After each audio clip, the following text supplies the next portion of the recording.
안녕하세요, 여러분. 오늘은 7째 시간으로 리더십에 대해서 이야기해 보고자 합니다.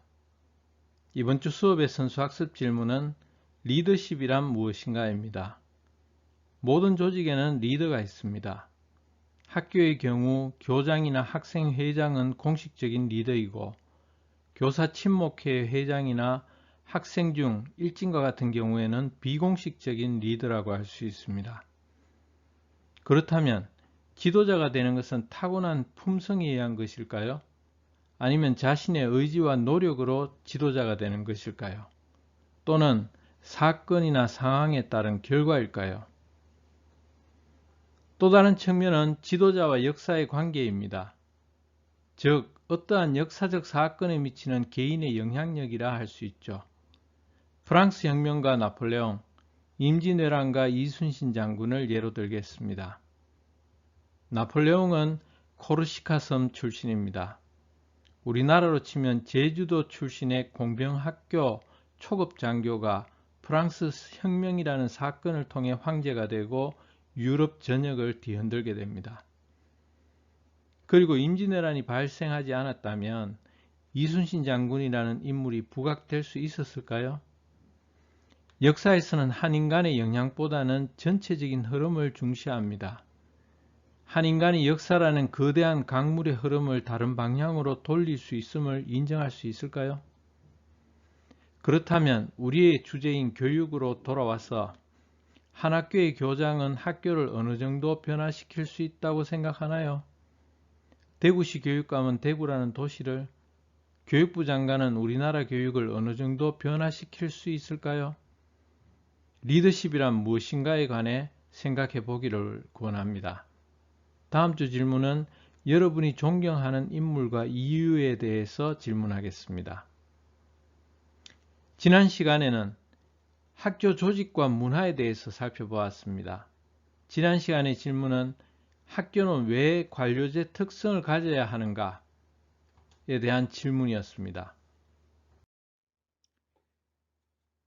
관료제에 대한 이야기를 하기 전 먼저 교육 행정의 특징에 대해서 이야기하겠습니다.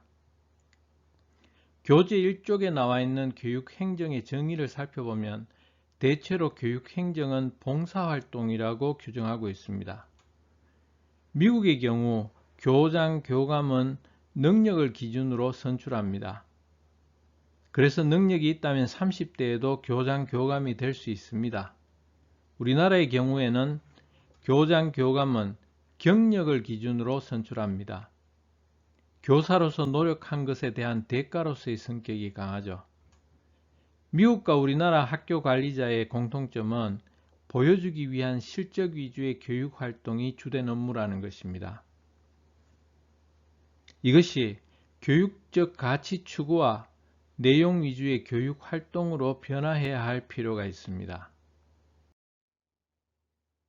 먼저 관료제에 대한 여러분의 의견을 살펴보면 학교 조직에는 관료제가 필요 불가결하다는 의견이 있었습니다.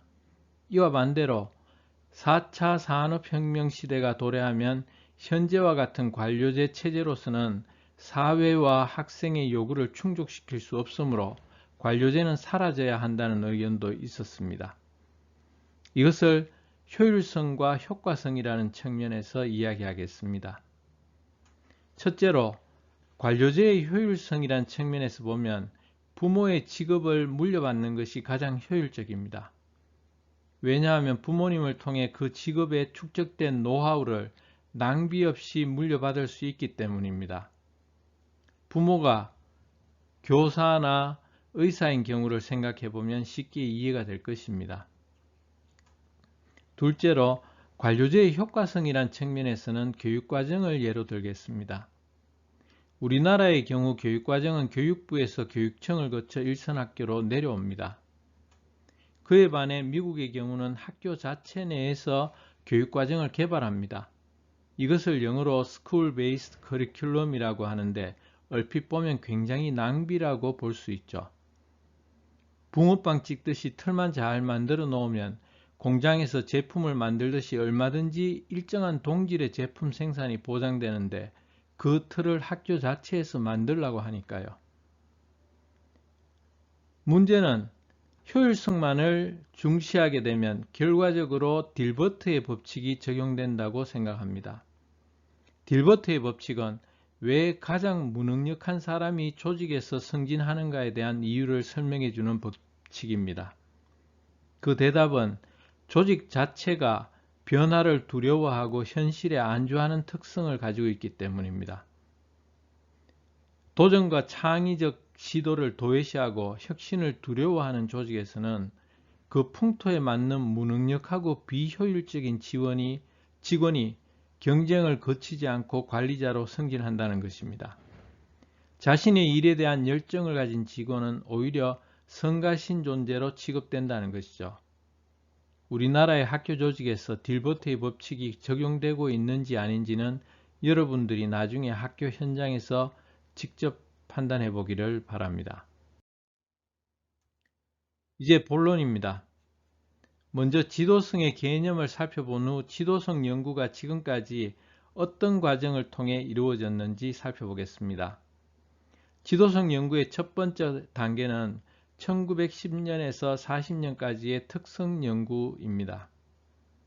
두 번째 단계는 1940년에서 60년까지의 행동 연구라고 할 수 있습니다. 세 번째 단계는 상황 연구입니다. 그 후 현재 여러 가지 지도성 이론이 나오고 있는 상태입니다. 리더십 연구를 파악하기 전 먼저 학교 리더십에 대해서 생각해 보겠습니다. 학교 리더십은 단위 학교 조직 리더가, 즉 교장이 구성원들에게 미치는 영향력 또는 영향력의 행사 과정이라고 할 수 있습니다. 먼저 학교에는 교육 목표가 있습니다.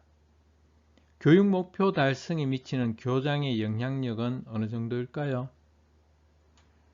학교 교직원과 교사들의 동기에 미치는 교장의 영향력은 어느 정도일까요? 학교 교육 활동과 학생들의 학업 성취도에 미치는 교장의 영향력은 어느 정도일까요? 학교와 교장의 영향력과의 관계를 생각하면서 리더십 연구를 살펴보면 좋을 것 같습니다.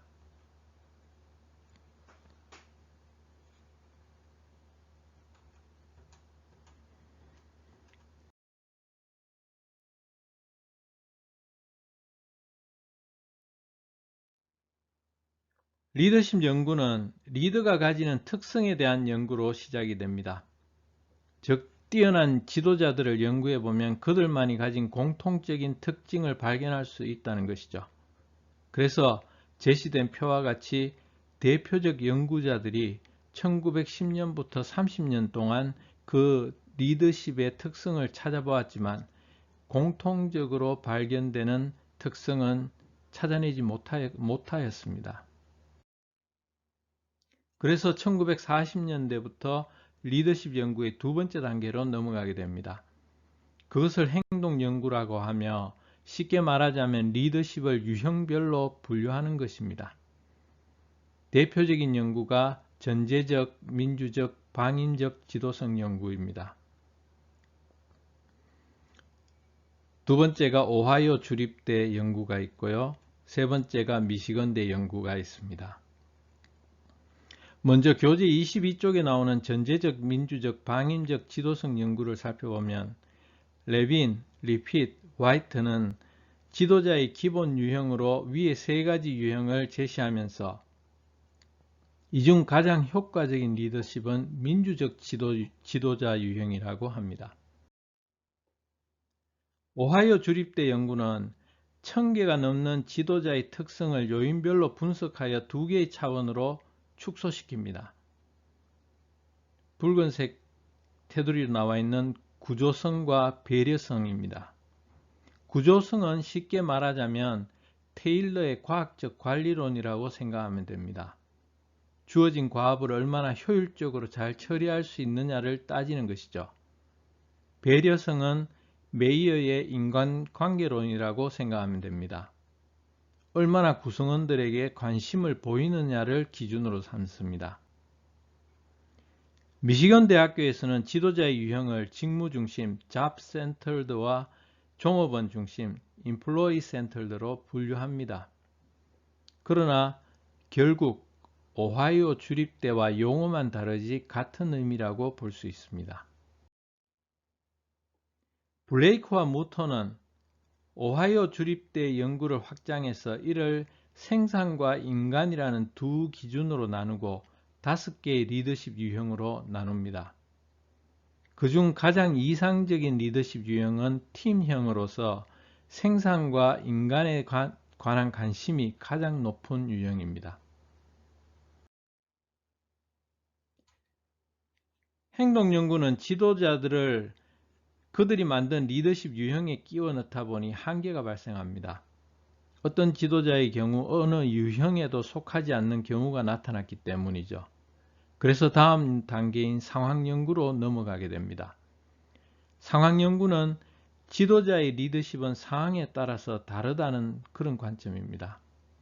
아주 쉽게 이야기하자면 이제 리더십 연구라는 배가 산을 향해 올라가고 있다고 생각하면 됩니다. 대표적인 연구는 피들러의 상황 적합 이론과 하우스의 경로 목표 이론이 있습니다. 피들러의 상황 적합 이론은 지도자와 구성원의 관계, 과업 구조, 직위의 힘이라는 세 가지 요소에 의해 리더십이 작용한다는 것입니다.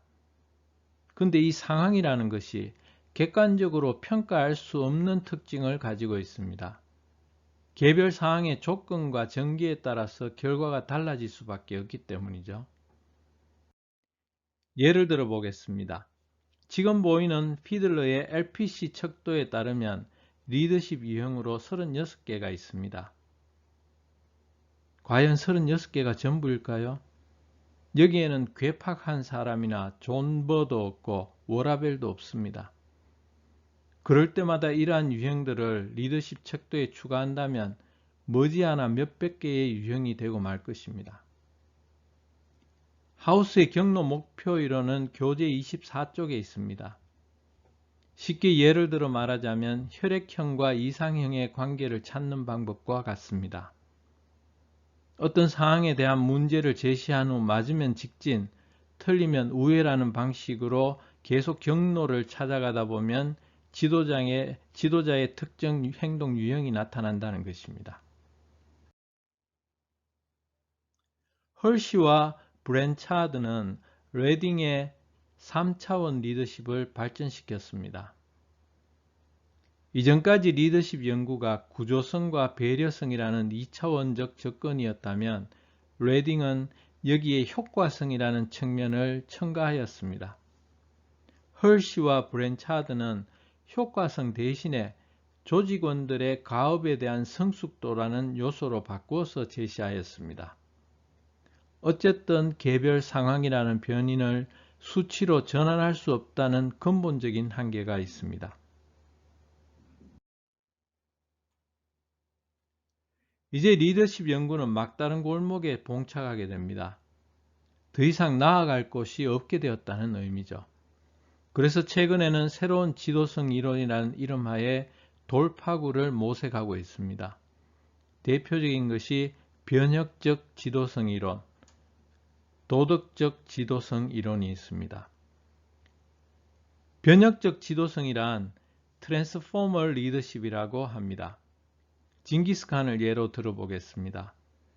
테무친은 부족장의 아들로 태어났지만 아버지가 독살당한 후 10대 시절을 노예로 지냈으며 아무 가진 것도 없이 맨몸으로 몽골 제국을 통일하였습니다. 그가 몽골을 통일하고 제국을 건설할 수 있었던 이유는 몽골을 통일하여 분열을 없애겠다는 목표의식과 몽골의 부족장을 전통적인 혈연관계가 아니라 능력으로 선출했기 때문입니다. 이에 반해 교환적 지도성은 트랜스액셔널 리더십이라고 합니다. 중세시대의 봉건영주가 여기에 해당되죠. 봉건영주는 기사에게 토지와 농로를 주고 기사는 영주에게 그 대가로 봉사하는 것입니다. 다음은 도덕적 지도성 이론입니다. 그 좋은 예가 콜버그의 도덕성 발달 이론인데요. 하인즈가 약을 훔치다라는 내용으로 알려진 이야기는 너무나 유명하기 때문에 간략하게 소개하는 정도로만 그치겠습니다. 유럽의 한 부인이 특수한 종류의 병을 앓아서 거의 죽어가고 있었습니다. 그 부인의 병을 치료하기 위해서는 하나의 약밖에 없는 것으로 알려져 있었는데 그 약은 그 마을의 약사가 최근에 발명한 것이었습니다.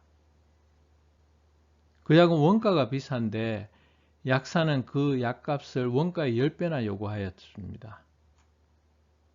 하인즈는 돈을 구하기 위해서 아는 사람을 찾아다녔으나 1000불밖에 마련하지 못했습니다.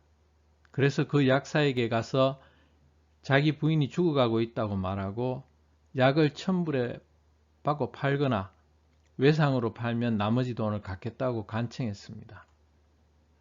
그러나 약사는 그것을 거절했죠. 그래서 하인즈는 결국 약방을 부수고 들어가 자기 부인을 위해 약을 훔쳤다는 그런 내용입니다. 이러한 상황에서 하인즈를 지도자라고 가정하겠습니다. 어찌되었든 하인즈는 지도자로서 약을 훔쳤기 때문에 벌을 받아야만 할까요? 아마 여러분 대부분은 벌을 받아야 한다라고 생각할 것입니다. 그렇다면 이제 두 가지 예를 들겠습니다. 먼저 빌 클린턴 대통령과 모니카 르윈스키의 이야기를 들겠습니다. 이야기는 너무도 유명해서 여러분도 아마 알고 있을 것이라고 생각됩니다. 그러나 클린턴 대통령은 이러한 성추문에도 불구하고 대통령 임기를 무사히 마무리했습니다. 또 다른 예는 1974년 닉슨 대통령의 워터게이트 사건입니다. 짧게 말하자면 공화당원이었던 닉슨 대통령이 베트남전 반대를 표명했던 민주당을 불법으로 도청한 사건입니다. 이로 인해 대통령 탄핵 가결이 확실시되자 닉슨은 대통령직을 사퇴하게 됩니다. 비도덕적 행위에 대한 정반대의 결과라고 할 수 있습니다. 왜 이렇게 다른 결과가 생겼을까요? 마지막 질문입니다. 만약 하인즈의 부인이 중요한 인물이었다면 하인즈의 행위는 정당할까요?